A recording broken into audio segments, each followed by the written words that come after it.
Galera, estamos aqui novamente fazendo vídeo da Copa de 1994, porque os direitos autorais bloquearam meu vídeo que eu fiz com as imagens dos gols, algumas imagens de outros canais. Legal, não pode, vamos fazer de novo, vamos fazer em busca do nosso melhor do nosso canal e trazendo um pouco do nosso conhecimento, das nossas lembranças, um pouco vagas, mas de algumas informações da internet. Ainda bem que pode usar ainda as informações da internet. Vamos lá, 94. De 90, como vocês viram, a Alemanha foi tricampeã mundial, né? Eu, erroneamente, venho me retratar, eu falei que o Romário não jogou em 90, ele jogou machucado, mas jogou acho que 2 partidas apenas, não jogou no jogo em que o Brasil foi eliminado pela Argentina. Em 94, ele voltou. E ele voltou contestado pela comissão técnica, que durante todas as eliminatórias ali, até o final de 93, ele não vinha sendo convocado, por causa de um problema que ele teve com o Zagallo. Parreira era treinador, Zagallo auxiliar. Último jogo, Brasil ali na Bacia das Almas, se classifica com 2 gols de Romário, que foi chamado às pressas, de última hora, o clássico sul-americano, onde foi 2-1 no Maracanã, 2 golaços, que ele fez aquele gol parecido com o que o Pelé tentou fazer em 70. O Uruguai foi eliminado dessa derrota, a Bolívia entrou no lugar. A Bolívia ganhou do Brasil nas eliminatórias lá na altitude de La Paz, com Echeverria, o El Diablo, fazendo um gol que deu para o Brasil a sua primeira derrota em uma eliminatória de Copa do Mundo desde 1930.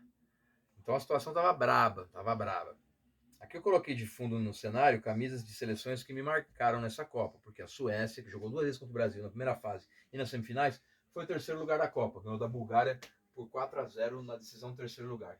A Nigéria veio como uma grande surpresa, com o Okocha, com o Kanu, fez uma grande Copa, poderia ter ido mais longe, depois em 96 foi campeã olímpica em cima do Brasil, e em 98 fez outra grande Copa, foi a melhor geração da Nigéria em Copas. A Colômbia, que em 90 já chegou forte para a Copa, em 94 chegou como favorita, com Higuita, Valderrama, Rincon, Asprilla e o Escobar. O zagueiro Escobar que numa falha acidental,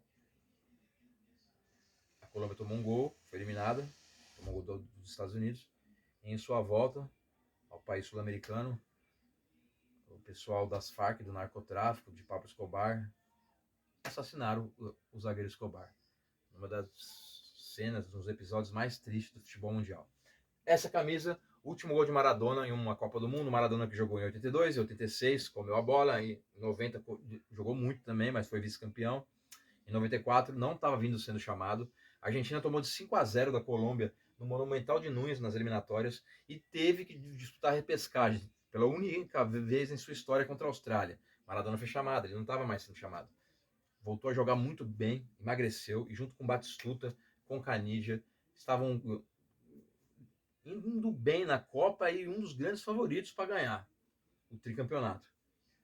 Com essa camisa ele fez o último gol num jogo contra a Grécia, que ele faz aquela comemoração, né?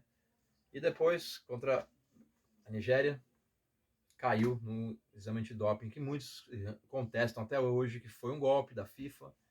Foram cartas marcadas, só que ele já era um cara já visado no negócio do antidoping. E o grande ídolo da Argentina e do Napoli acabava assim sua carreira em Copas do Mundo, facilitando para o Brasil o caminho para o Tetra. Só que além deles, da Argentina, da Suécia, de outras grandes seleções, tínhamos no caminho aí a Itália, na final, que tinha um Baggio que estava voando baixo na Copa, o Baggio estava jogando muito e perdeu o pênalti, que o Galvão fala, é tetra, sai que a sua tá falando, é tetra.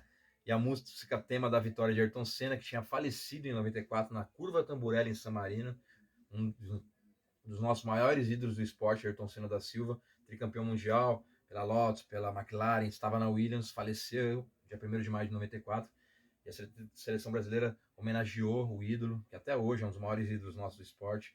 Em 94 também faleceu o Denner, grande craque da Portuguesa, jogava no Vasco na época, poderia estar, né, na Copa, a seleção que teve na sua base ali, antes de começar a Copa, Ricardo Gomes e Ricardo Rocha na zaga, que se machucaram e entraram em seus lugares Aldair e Márcio Santos, que fizeram uma grande Copa do Mundo. O Branco entrou no lugar do Leonardo, que contra os Estados Unidos deu uma cotovelada no lateral dos Estados Unidos e foi suspenso da Copa. O Branco que jogou a Copa de 86, perdeu, 90 perdeu para a Argentina, teve a chance de estar aí como reserva e foi um dos grandes nomes da seleção depois que ele entrou para o time titular, né? Com a situação do Leonardo, pois ele fez um gol contra a Holanda fundamental. Aquele gol de falta contra 2-2 nas quartas de finais, onde o Romário esquiva a bola, passa ali milimetricamente, faz o terceiro gol do Brasil e bateu o pênalti na final também. Assim como o Dunga, que foi muito criticado, foi um dos culpados em 90 da seleção de Lazzaroni, e ele ergueu a taça, fez aquele gol de pênalti que ele, né? Caralho, que da hora que foi essa Copa. Eu lembro muito bem, porque eu era office boy, eu tinha 17 anos, todo jogo do Brasil a gente ganhava folga. Eu pintei o símbolo da CBF na rua, lá no Butantã, que dava para ver lá debaixo da Corifeu, que ficou mais de 10 anos esse símbolo pintado com tinta óleo. Fizemos os enfeites, pintamos as guias, todo jogo tinha as mesinhas da galera lá que fazia lá contribuições de docinho, salgadinho, comes e bebes, refrigerante. Foi mó festa. Foi uma Copa que eu nunca esqueço, não só pelo Tetra, né? Depois de 24 anos a seleção ganhou, mas todo jogo era festa. Uma Copa muito legal que teve a Romênia de Raj, que foi também sensação da Copa. A Bulgária de Stoichkov, do Barcelona, que chegou nas semifinais. O Raj jogava no Steaua Bucareste. E voltando a falar da Holanda, a Holanda parou no Brasil, mas tinha um timaço, o Bergkamp começando a jogar muita bola, o Overmars, o Koeman na zaga. Então, uma Copa muito especial. Só voltando a falar da seleção brasileira, os laterais, né? O Branco entra no lugar do Leonardo, o Jorginho era titular do Flamengo, Bayer Leverkusen, depois Vasco, e em seu lugar na final entrou o Cafu, que depois viria a ser pentacampeão e levantar a taça em 2002 e vice-campeão em 98. O meio de campo tinha Mauro Silva como volante. Quem que era outro volante mesmo? O Capitão Dunga. Zinho, do Palmeiras, que era enceradeira, que fazia ali um papel que o Parreira colocou para ele fazer só aquilo ali. E o Mazinho, do Palmeiras também, que antes era do Vasco, depois foi por lá Corunha, que entrou no lugar do Raí. O Raí estreou, fez um gol de pênalti no jogo de estreia, mas perdeu a vaga para o Mazinho. O Raí que era o grande ídolo do São Paulo, bicampeão da Libertadores e Mundial 92, 93, chegou em 94 e perdeu a vaga, porque a seleção era forte. E no ataque, Beto e Romário, uma das melhores duplas de ataque que eu já vi na minha vida. E foi assim que o Brasil foi tetracampeão. Falando um pouco aqui das informações, 15ª edição, sediada num país com muito pouca tradição no futebol, Estados Unidos. O Pelé foi para o Cosmos nos anos 70, mas mesmo assim não conseguiu alavancar o tal do soccer, né? Mesmo assim, foi um mundial que bateu todos os recordes de público mantido até os dias de hoje, né? Foi realizado do dia 17 de junho a 17 de julho, com 24 participantes, 141 gols em 52 partidas, média de 2,71 por jogo. Campeão Brasil, único tetra, numa final contra a Itália em que os dois eram tri, assim como em 70 os dois eram bi. Foi a segunda final, né, entre Brasil e Itália, um dos maiores clássicos mundiais também. Suécia terceiro, Bulgária quarto. O artilheiro foi Hristo Stoichkov com 6 gols da Bulgária e o russo Oleg Salenko. Primeira vez que a Rússia entrava como Rússia, depois da dissolução da União Soviética, da queda da perestroika de Mikhail Gorbachev. A goleada foi Rússia 6, Camarões 1, público de 3.587.000 pessoas, com uma média de 68.990 pessoas por partida. Melhor jogador da Copa, Romário. Melhor goleiro, Prudhomme, da Bélgica. Melhor jogador jovem, Overmars, da Holanda. Não vou falar aqui, mais uma vez, de curiosidades, para não alongar muito o vídeo. Bom, agora a gente vai falar das sedes. As sedes da Copa do Mundo dos Estados Unidos foram o estádio do Rose Bowl, que recebeu o maior público até então de final de Copa do Mundo, por 94.000 pessoas na final entre Brasil e Itália, que fica em Los Angeles, Dallas, Texas, Chicago, Illinois, Orlando, Boston, Washington, a capital dos Estados Unidos, Nova York, Detroit, São Francisco.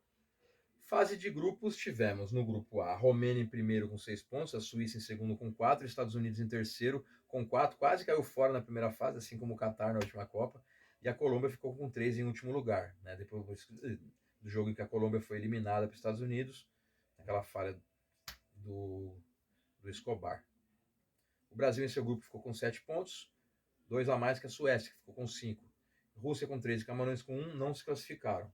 Só lembrando que o Brasil empatou com a Suécia na primeira fase, em 1 a 1. Suécia do Thomas Ravelli, aquele goleiro carequinha, e o Romário fez o gol do Brasil. A gente havia vencido o Camarões por 3 a 0 e na estreia havíamos vencido a Rússia por 2 a 0. No grupo C, Alemanha 7 pontos, Espanha 5, Coreia do Sul 2 e Bolívia 1 não se classificaram. No grupo D, a Nigéria com 6, a Bulgária com 6 ficaram em primeiro e segundo do grupo. E a Argentina também com 6 ficou em terceiro do grupo. Se classificou pelo critério de desempate, porque a Grécia foi o peso da balança. A Grécia não fez nenhum ponto e nenhum gol. Foi o saco de pancadas da Copa. No grupo E, México com 4, Irlanda com 4, Itália com 4 se classificaram. E a Noruega com 4 ficou em quarto lugar e não se classificou. Foi um grupo também muito engraçado. Todo mundo com 4 pontos. E no grupo F, Holanda em primeiro com 6 e a Arábia Saudita com 6. E em terceiro lugar, a Bélgica também com 6. Foi uma primeira fase de Copa ali muito equilibrada. E o Marrocos com nenhum ponto ficou fora. Bom, a fase final tivemos, nas oitavas de finais, a Romênia ganhando da Argentina de 3 a 2. A Romênia meteu 3 a 2 na Argentina, que era a grande favorita, e muitos dizem que a Argentina, depois que perdeu o Maradona pelo doping, já no último jogo com a Bulgária, perdeu na primeira fase, né, no grupo. E já entrou meio enfraquecida. Só lembro que nesse jogo Romênia e Argentina, os gols romenos foram marcados por Hagi e 2 do Dumitrescu, que era outro craque da Romênia. E Batistuta e Balbo fizeram para a Argentina. No jogo entre Arábia Saudita e Suécia, 3 a 1 para a Suécia. A Holanda ganhou de 2 a 0 da Irlanda, o Brasil ganhou de 1 a 0 dos Estados Unidos no dia da independência dos Estados Unidos. Imagina como é que estava o estádio, 4 de julho, Lalas na zaga, Tony Meola no gol, uma bela seleção norte-americana, num jogo muito difícil, o Romário dá aquele passe pro Bebeto, entrando ali pela pequena área, dá aquele toquinho sutil, 1 a 0, depois teve a cotovelada do Leonardo, ficamos com 1 a menos, mas se classificamos. O México empatou com a Bulgária em 1 a 1. O México, que ali jogando nos Estados Unidos, estava praticamente em casa. Sua torcida invadia também seus jogos, mas o México voltando, sempre de sempre, México que cai nas oitavas de final, perdeu nos pênaltis para a Bulgária por 3 a 1. A Alemanha ganhou da Bélgica de 3 a 2. A Itália ganhou da Nigéria de 2 a 1, que até então era uma grande sensação também. E a Espanha meteu 3 a 0 na Suíça com gols do Luiz Henrique, que era até recentemente treinador espanhol. Vamos para as quartas de finais. Num jogo entre duas seleções ali surpresas, Suécia e Romênia ficaram no 2 a 2 e nos pênaltis a Suécia ganhou por 5 a 4 com uma grande defesa de Thomas Ravelli e a grande sensação romena de Hagi ficou pelo meio do caminho. Brasil 3, Holanda 2, um jogo em que eu passei mal, eu tive tremedeira, espasmos, minhas pernas não queriam mexer, fiquei muito nervoso naquele jogo. Foi um jogo em que o Brasil saiu na frente com o Romário, fez 2 a 0 com o Bebeto, aquele gol lá, que ele balançava a criança, ele, o Mazinho e o Romário, né? Uma homenagem ao seu filho que iria nascer. Bergkamp e o Inter empataram o jogo rapidinho e no finalzinho o Branco fez aquele gol de falta que a gente já falou aqui. A Bulgária tirou a Alemanha nas quartas de finais com um gol de Stoichkov e o outro de Letkov. Matheus fez de pênalti para a Alemanha. E foi pela primeira vez a Bulgária foi para a semifinal de uma Copa, sendo que a Bulgária nunca tinha se classificado nem sequer da primeira fase para as oitavas de finais. Então ela fez uma campanha extraordinária. E a Itália ganhou da Espanha de 2 a 1 com 2 golaços de Roberto Baggio. Estávamos prontos para a semifinal da Copa do Mundo entre Brasil e Suécia, Itália e Bulgária. E aí, o que aconteceu? O Brasil ganhou da Suécia de 1 a 0 aos 80 minutos de jogo, aos 35 segundos do tempo, aquele gol do Romário, que ele cabeceia para baixo, um jogo dos mais difíceis que tivemos. Enquanto a Itália ganhava da Bulgária por 2 a 1, 2 gols de Roberto Baggio e o Stoichkov para a Bulgária. Também a Itália suou para ganhar e passar para a final. Suécia 4, Bulgária 0, foi o jogo do terceiro lugar. A gente que Brolin, Larsson, aquele cabeludão, o Brolin era o loirinho, amassaram a Bulgária e ficaram com medalha de bronze. Na final, Brasil 0, Itália 0, teve aquela bola na trave, Pagliuca deu aquela falhada, o Viola entrou no jogo. Mano, eu nunca vou esquecer dessa grande final entre Brasil e Itália. Primeiro o teto, primeiro título que eu vi do Brasil. Tinha visto a Copa América de 89 contra a Argentina no Maracanã, aquele golaço de 100 pulo do Bebeto, mas uma Copa do Mundo é uma Copa do Mundo. O húngaro Sandor Pul, árbitro da partida, no estádio Rose Bowl em Pasadena, com um público de 94 mil pessoas, deu o apito final de 0-0, jogo na prorrogação, 0-0 nas penalidades. O Márcio Santos errou, o Baresi errou, o Romário acertou, o Albertini acertou, o Branco acertou, o Evani acertou. E aí errou o Massaro. E aí o Dunga fez. E aí o Baggio bateu por cima. E o Galvão falou: é tetra! É tetra! E todos sabem o que aconteceu de lá para cá. O Brasil foi tetra, depois perdeu em 98 a final contra a França e ganhou em 2002 da Alemanha. Chegou em 3 finais seguidas. E aí não ganhou mais nada. Mas dessa Copa de 94 para 2002, a gente vai falar de novo a Copa de 98, muita coisa mudou. Por exemplo, em 94, a seleção foi de Umbro. Pela primeira vez não era Topper, nem Adidas. Só que rapidamente depois chegou a Nike, que está até hoje, onde muitas coisas mudaram. Para o bem e para o mal do futebol brasileiro. A Nike praticamente manda na seleção brasileira, mais que a CBF. Manda e desmanda. Marcos amistosos, convoca jogadores. Isso dito, a gente sabe o que aconteceu na final de 98, que até hoje não foi explicado. A tal da confusão do Ronaldinho na época, que depois viraria Ronaldo Fenômeno. Mas fomos tetracampeões do mundo, isso é o que vale. E eu vi tudo isso, e eu me emocionei com tudo isso. Certo, galera? Ah, só lembrando, em 94, meu álbum de figurinhas, a última figurinha foi inclusive do Valderrama, da Colômbia. E eu não tenho mais esse álbum, infelizmente. Mas acompanhei, lembrando aqui de tudo isso, vou dizer para vocês que saudade dessa época. Valeu, galera. Pam, pam, pam. Pam, pam, pam. Belíssima homenagem também para Ayrton Senna, Brasil tetracampeão.